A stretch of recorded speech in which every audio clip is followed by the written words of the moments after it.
Hello everyone. So how are you all? I hope you all will be very good and in the same good way all of you people will be studying. तो आज की इस video में मैं आपके लिए लेकर आ चुका हूँ। यहाँ पे आप देख सकते हैं एनुअल एग्जामिनेशन 2024 का बीए फर्स्ट ईयर का इकोनॉमिक्स का पेपर सेकंड आपके लिए मैं लेकर आ चुका हूँ, जो कि आपके लिए बहुत ही महत्वपूर्ण है और ये इंडियन इकोनॉमी पर आधारित है। तो चलिए शुरू करते हैं। आप इसकी तैयारी बहुत अच्छे से करेंगे, इंपॉर्टेंट है भाई, बहुत ही इंपॉर्टेंट है। ठीक है, तो चलिए शुरू करते हैं। यहाँ पे आप देख सकते हैं सेक्शन ए से थोड़ा आया हुआ क्वेश्चन है। यहाँ पे फर्स्ट दिया हुआ है, यहाँ पे प्रश्न पहला दिया हुआ है, नीति आयोग की स्थापना कब हुई। नीति आयोग की स्थापना कब हुई ये आपको बताना है। ठीक है, उसके बाद प्रश्न दूसरा है, जन योजना का निर्माण किसने किया, मतलब जन योजना का निर्माण किसने किया ये आपको बताना है। ठीक है, उसके बाद प्रश्न 3 है यहाँ पे, 2011 में भारत में ग्रामीण जनसंख्या प्रतिशत कितना था।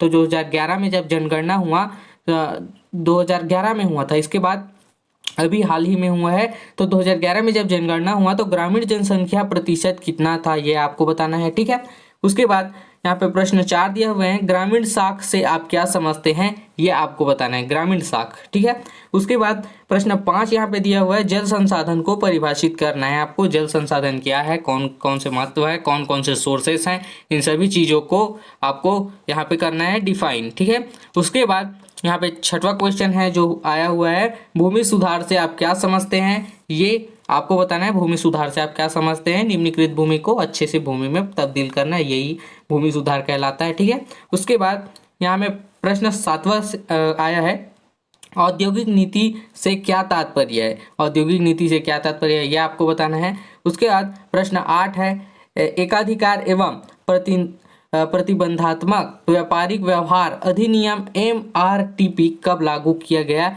ये आपको बताना है। ठीक है, उसके बाद यहाँ पे दिया हुआ है प्रश्न 9, गरीबी रेखा को एक वाक्य में समझाइए। गरीबी रेखा क्या है ये आपको बताना है। देखिए, गरीबी रेखा जो रेखा एक रेखा है, उसके अंतर्गत आने वाले लोग जो गरीब होते हैं उनको कहते हैं गरीबी रेखा। तो गरीबी रेखा के अंतर्गत बहुत से किसान, मजदूर और मध्यम वर्गीय परिवार लोग आते हैं। ठीक है, उसके बाद प्रश्न 10 यहाँ पे दिया हुआ है, नई आर्थिक सुधार नीति क्या है ये आपको बताना है, नीति के अंतर्गत आता है। ठीक है, उसके बाद यहाँ पे देख सकते हैं प्रश्न पहला फिर से आया हुआ है, भारत में चलन मुद्रा के विकास पर एक संक्षिप्त टिप्पणी लिखिए। भारत में चलन मुद्रा, हमारे देश में चलन मुद्रा है रुपया, तो रुपया के विकास किस तरह होते हैं आप जानते होंगे। अमेरिका के डॉलर, हमारे देश के 1 रुपये, तो वहाँ के 80 रुपये। ठीक है, तो उनका विकास हुआ है, जो उनका मुद्रा है उन्होंने विकास किया है और हमारे देश में अभी होना बाकी है।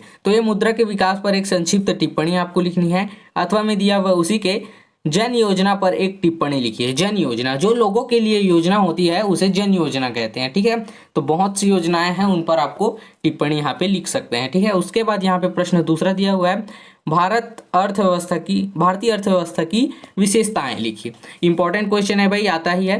भारतीय अर्थव्यवस्था, तो भारत 1 अरब 40 करोड़ की यहाँ लगभग जनसंख्या है, तो आप समझ सकते हैं कि कितनी बड़ी अर्थव्यवस्था होगी। GDP बहुत बड़ी है यहाँ की, तो आपको इसकी विशेषताएं लिखनी है। ठीक है, उसी के अथवा में यहाँ पे दिया हुआ है, जनसंख्या नीति पर एक टिप्पणी लिखिए। ये भी इंपॉर्टेंट क्वेश्चन है भाई, जनसंख्या नीति। तो इस प्रकार के जितने भी क्वेश्चन है उसको आप तैयार कर लेंगे। ठीक है, उसके बाद प्रश्न 3 दिया हुआ है, भारत में कृषि उत्पादकता में वृद्धि हेतु सुझाव दीजिए। कृषि उत्पादकता, उत्पादन जो होता है उसकी उत्पादकता को बढ़ाने के लिए वृद्धि हेतु सुझाव देना चाहिए।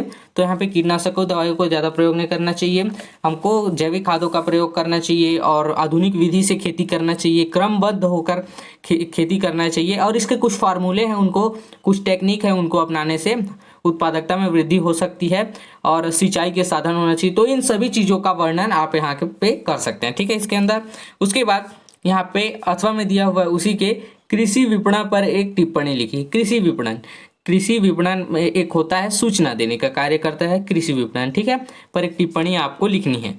उसके बाद यहाँ पे दिया हुआ है प्रश्न 4, भारत में औद्योगिक विकास को समझाना है आपको। भारत में औद्योगिक विकास किस दर से हुआ है, औद्योगिक विकास कहाँ से शुरू हुआ था, किस जगह में कितना औद्योगिक विकास हुआ है, तो इन सभी चीज़ों का मापदंड आप तैयार कर सकते हैं इसके अंदर।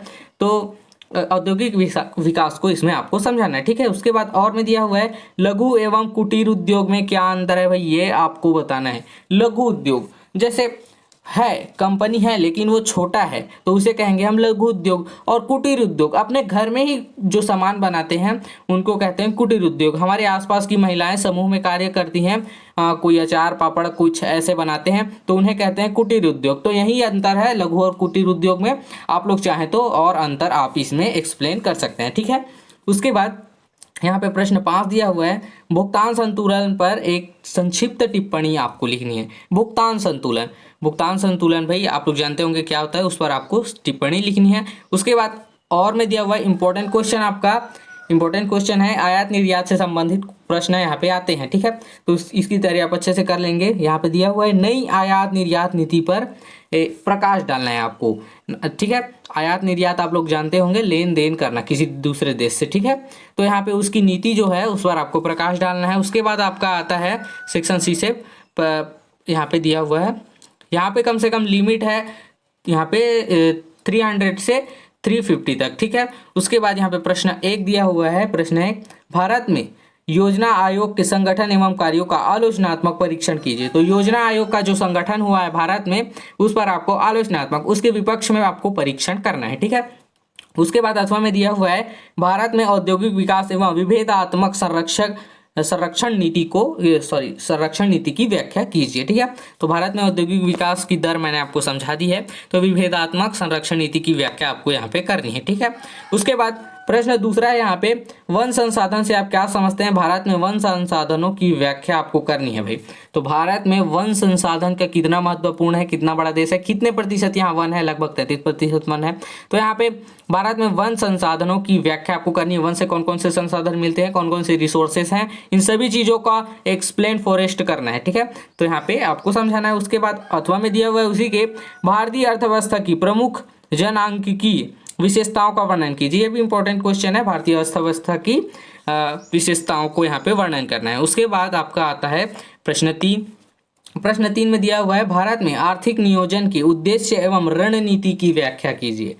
भारत में आर्थिक नियोजन कैसे किया जाता है ये आपको बताना है। नियोजन मतलब किसी कार्य को करने के लिए क्रमबद्ध करना, ठीक है, के उद्देश्य एवं रणनीति की व्याख्या आपको करनी है। उसके बाद अथवा में दिया हुआ उसी के, भारत में निजीकरण, उदारीकरण एवं वैश्वीकरण की व्याख्या कीजिए। इंपॉर्टेंट क्वेश्चन है भाई, इंपॉर्टेंट, आप लोग इसको छोड़ेंगे ही नहीं। भारत में निजीकरण मतलब प्राइवेटाइजेशन, ठीक है। तो यहाँ पे निजीकरण जो होते हैं भारत में उसका, उस पर आपको लिखना है, व्याख्या करनी है। उसके बाद उदारीकरण से अर्थ है यहाँ पे जो खराब भूमि है उनको अच्छे से करके यहाँ पे करना है, ठीक है। उसके बाद यहाँ पे दूसरा एवं वैश्वीकरण से आशा यहाँ पे पूरा विश्व का है जिसका व्यापार से संबंध ज्यादा है, ठीक है। तो वैश्वीकरण का संबंध ज्यादा है, तो उसकी व्याख्या आप लोग यहाँ पे करेंगे, ठीक है। उसके बाद प्रश्न 4 दिया हुआ है, भारत में आर्थिक विकास में सार्वजनिक क्षेत्र की भूमिका का आलोचनात्मक मूल्यांकन कीजिए। ये भी इंपॉर्टेंट क्वेश्चन है भैया आपका। तो भारत में आर्थिक विकास जो होता है उनके सार्वजनिक क्षेत्र में, ठीक है, सार्वजनिक क्षेत्र में भूमिका का आलोचनात्मक, उसके विपक्ष में आपको मूल्यांकन यहाँ पे करना है, ठीक है। तो यहाँ पे मूल्यांकन करने के लिए आप 2-3 चीजों का उदाहरण ले सकते हैं। उसके बाद और में दिया हुआ है उसी के, 1991 की नवीन औद्योगिक नीति का मुख्य विशेषताओं को बताइए। तो 1991 में जो नवीन औद्योगिक नीति के मुख्य विशेषताओं के बारे में आपको बताना है, ठीक है। उसके बाद आपका लास्ट क्वेश्चन है भाई, यहाँ पे देख सकते हैं प्रश्न 5, गरीबी से क्या आशा है। इंपॉर्टेंट क्वेश्चन है, इंपॉर्टेंट, आपको छोड़ेंगे ही नहीं, मैंने 2-3 क्वेश्चन बताए हैं उसको, ठीक है।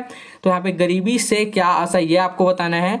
उसके बाद भारत में गरीबी निवारण के लिए चलाई जा रही योजनाओं की व्याख्या कीजिए। देखिए गरीबी, तो गरीबी यहाँ पे छाई हुई है भारत में, अब बेरोजगारी भी छाई हुई है। तो भारत में गरीबी निवारण के लिए सरकार द्वारा चलाई जा रही योजनाओं को उदाहरण के रूप में आप लोग ले सकते हैं। जैसे एक मध्यम वर्गीय परिवार के लिए सरकार ने कोई योजना निकाली, जैसे कि हमको राशन मिलता है सरकारी, ठीक है, अभी तो फ्री में दे रहे हैं, 1 रुपये किलो भी लेते थे, 9-10 ऐसे कुछ हैं। तो यहाँ पे उनको सपोर्ट करने के लिए ये आपको करना है। तो सरकार द्वारा यही योजनाएं चलाई जा रही है। अभी महतारी वंदन योजना के लिए भी योजनाएं खुली हैं माताओं एवं बहनों के लिए, ठीक है। तो उस पर आपको कुछ उदाहरण लेकर इसको आपको समझाएंगे तो अच्छे से आप एक्सप्लेन कर पाएंगे, ठीक है। उसके बाद अथवा में दिया हुआ उसी के आपका लास्ट क्वेश्चन यहाँ पे दिया हुआ है, भारत की आर्थिक विकास में विदेशी व्यापार की भूमिका की व्याख्या कीजिए। तो भारत में यहाँ पे वैश्वीकरण का शब्द का उपयोग हमको करना पड़ेगा। तो भारत की आर्थिक विकास जो हुआ है भारत का, उसमें विदेशी व्यापार मतलब आयात निर्यात सीधे संबंध, ठीक है। तो आयात और निर्यात की भूमिका का यह व्याख्या आप यहाँ पे कर सकते हैं। तो ठीक है, तो ये रहा भाई आपका इकोनॉमिक्स का आप BA फर्स्ट ईयर का, ठीक है। आई होप ये पूरा वीडियो आप लोगों के लिए यूजफुल रहा होगा, और यूजफुल रहा तो अपने दोस्तों को भी शेयर करें। और साथ ही साथ अगर आपको किसी विषय के क्वेश्चन पेपर की जरूरत है तो प्लीज़ कमेंट करें, और अगर आप हमारे चैनल में नए हैं तो चैनल को इसी तरह की यूजफुल वीडियो को पाने के लिए सब्सक्राइब करें। तो मिलते हैं इसी को यूजफुल वीडियो के साथ में, तब तक के लिए थैंक यू।